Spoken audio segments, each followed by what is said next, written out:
Hey guys, it's Barlock here, and I'm bringing you another Top 8 for Gen 8. With Pokemon Sword and Shield coming this year, I've been doing Top 8 lists of things that interest me in Pokemon. So far, I've done my favorite Pokemon and my favorite evolutions. Today, we're going to shake it up a little bit and do the Top 8 most forgettable Pokemon. There are currently 812 Pokemon, with plenty more coming when Sword and Shield are released, not to mention all the alternate forms and mega evolutions out there as well. With so many Pokemon to keep track of, it's understandable that some of them are going to get forgotten along the way. If you find this list interesting, I'd appreciate it if you could remember to hit the subscribe button and give this video a like, as I am trying to grow this channel and bring you more entertaining content. Also, before we get on to the list, let's do the question of the day. Today's question is, what is the one fighting type move that can be learned by Eevee and all of its evolutions? Leave your answer in the comments below. The answer will be at the end of the video. No cheating, as usual. So with that out of the way, let's get started. Coming in at number 8, we have Chimecho. This third generation Pokemon always confuses the hell out of me. Whenever I'm reminded that it actually exists, I always get it mixed up with its baby form, Chingling, which was introduced a generation later. Furthermore, Chimecho looks like it should be the baby form to me. It just looks so much smaller than Chingling, and I'm always getting the details about this evolution line mixed up. It's also worth noting that the stats for Chingling and Chimecho are both awful. There are just so many more interesting and powerful psychic types to use, so I doubt very many people have given it more than a passing glance anyway. As a result, it's easy to understand why this Pokemon would be completely forgotten, which is why it gets my number 8 slot. Coming in at number 7, we have Tyrogue.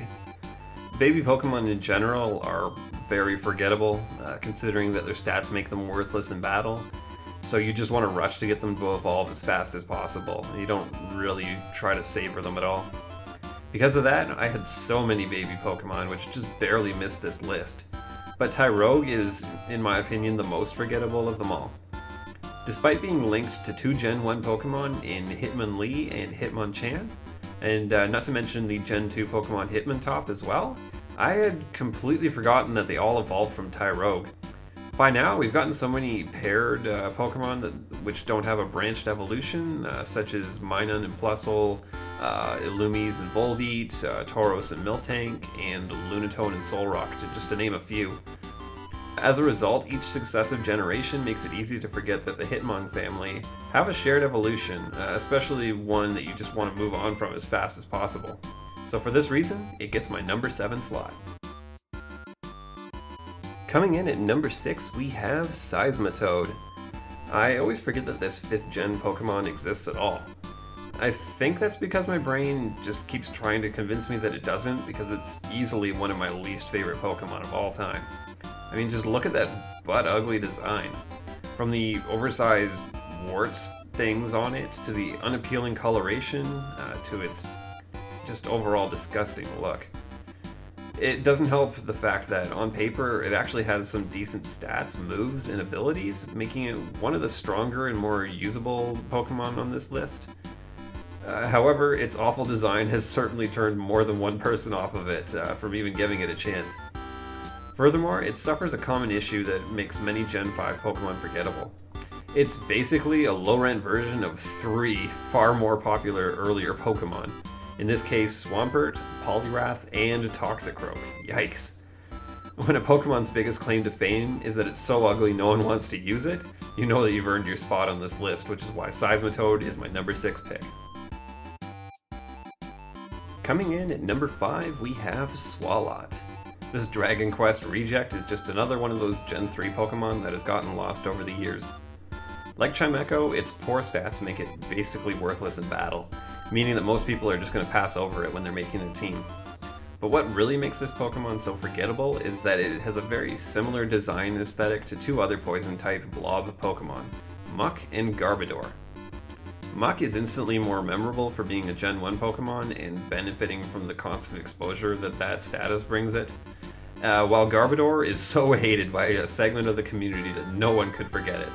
Compared to either of them, Swalot is just plain boring. Add in that its core gimmick is just eating everything, it's not really all that interesting, and it would only really appear to certain fetishists, to say the least. So I guess you can see why it would take my number 5 slot. Coming in at number 4, we have the newest Pokemon on this list, Comfey. I've been playing Gen 7 games for 2.5 years now, and all the Pokemon in these games are still quite fresh in my mind. However, in spite of that, I still keep forgetting that Comfey exists. Again, like Seismitoad, it does have some interesting stats on paper, which give it its own unique niche, potentially. However, the main issue with Comfey is that it looks almost exactly like another, much more interesting flower-based fairy-type Pokemon, Florges. Hell, even Comfey's coloration is nearly identical to Florges' pre-evolutions, Flabebe and Floette. When a Comfey shows up, I usually have to do a double take to realize that I'm not just looking at one of those Pokemon. It's pretty bad when a brand new Pokemon that I've been exposed to for 2.5 years struggles to make an impression, and that's only going to get worse as time goes by. So for that reason, it gets my number 4 slot. Coming in at number 3, we have Mauth. This Pokemon suffers greatly from the absolute disaster, which is the Burmy evolution line. In case you're unaware, Burmy has 3 different forms which it can change into depending on where it battled last. Then, when a female Burmy evolves, it will become a Wormadam, and its typing will be set based on the form it was when it evolved. Or you can just evolve a male Burmy and it will become Mauth. So, right off the bat, we've got 6 other Pokemon in the same evolution line, which are more interesting than Mauth and competing for your attention. Not to mention that the entire gimmick of its evolution line is far more interesting to explore, rather than just evolving conventionally into a Mauth. However, all of Wormadam's potential forms are also just notoriously bad, which would turn off most players from even trying to evolve a Burmy. Even if they did though, Mauth is just another crappy early game bug flying type, which takes twice as long to evolve as Butterfree and Beedrill, so who's seriously going to be keeping a Burmy long enough just to get one? Again, this whole evolution line is a complete mess, so it's no surprise that Mauth gets completely lost in the process. As a result, it's more than worthy of my number 3 slot. Coming in at number 2, we have the quintessential forgettable Pokemon, Louminion. It's just a fish. I mean, at least Golding and Seaking have a horn and a bit of personality which make them stand out. But Finneon and Louminion are literally just tropical fish. Considering that water is the most common type, there's basically nothing that makes this Pokemon stand out from the crowd, other than maybe a couple decent abilities, but they're not exactly unique amongst water types. Its stats also aren't great, and there's basically nothing unique about its move pool that dozens of other Pokemon can't do. Really, the only reason this Pokemon doesn't get the number 1 slot is because it is literally known for being the one Pokemon that is so forgettable. I even almost screwed up writing this list and almost said that it was a Gen 3 Pokemon when it's actually from Gen 4. It's just that boring that you can't even remember when it was introduced into the game.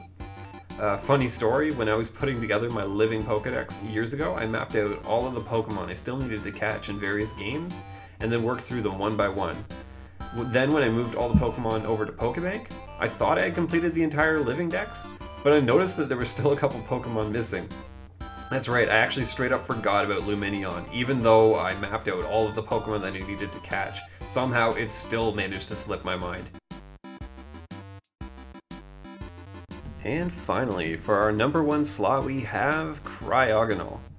Cryagonal is by far the Pokemon that makes me say, oh, right, that thing exists the most.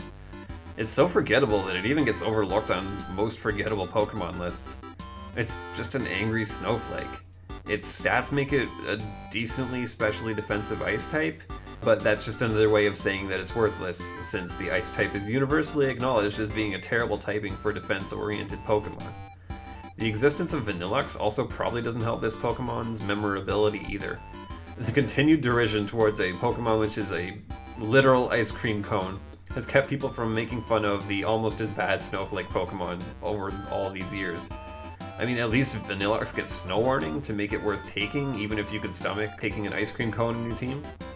But instead, in order to make it stand out, Cryagonal gets such random moves as Poison Jab on a specially attacking Pokemon, and Solar Beam?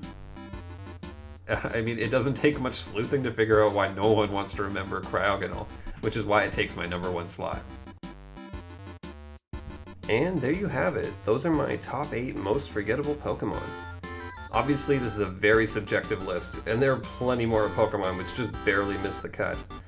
If you have a more forgettable Pokemon that you think deserves to be on here, I'd love to hear about it in the comments below. But until next time, this is Barlock, signing off.